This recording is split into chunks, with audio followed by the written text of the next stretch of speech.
Oy, Chino. Kamusta? Okay naman. O, ano? kami. Sir, syempre, pinag-uusapan yung alleged leaked, Teka. sige. Ito lang ang masasabi ko. Please, hindi ako sasagot na ng follow-on questions. Yes, sir. Pakinggan nyo na lang. Sana naman wag i-editorialize, wag i-heading na iba ng ating mga home stations. Yes, sir. Di umano may pahayag ang Chinese Embassy sa Pilipinas na merong punong alleged recording sa isang kawani ng Armed Forces of the Philippines, the authenticity of which I doubt, given the propensity of the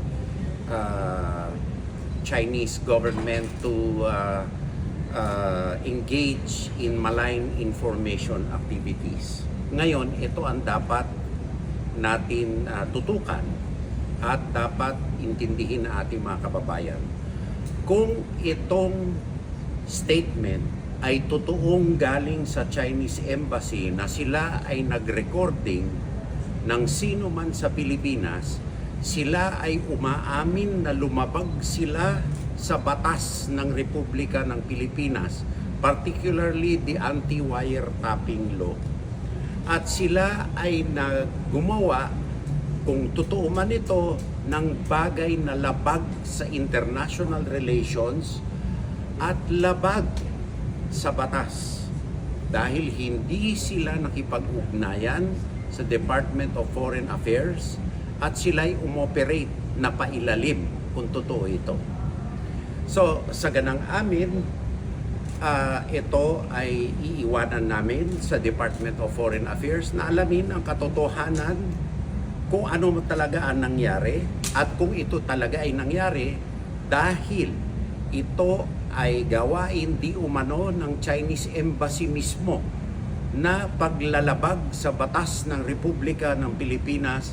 Dapat alamin ko sino ang responsable dito at alisin sa Republika ng Pilipinas. Sa ganang amin, kami ay magpapatatag ng aming operational security measures given the fact na meron na talagang disinformation, malign influence, at hindi kanais-nais na mga gawain ang mga ahente ng ibang gobyerno.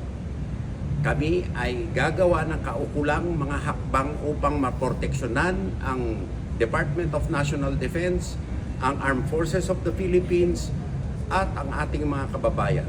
Uulitin ko ang statement ng Department of Foreign Affairs. Tanging presidente lamang ang pwedeng pumasok sa anumang kasunduan hinggil sa West Philippine Sea o anumang international na bagay through the Department of Foreign Affairs.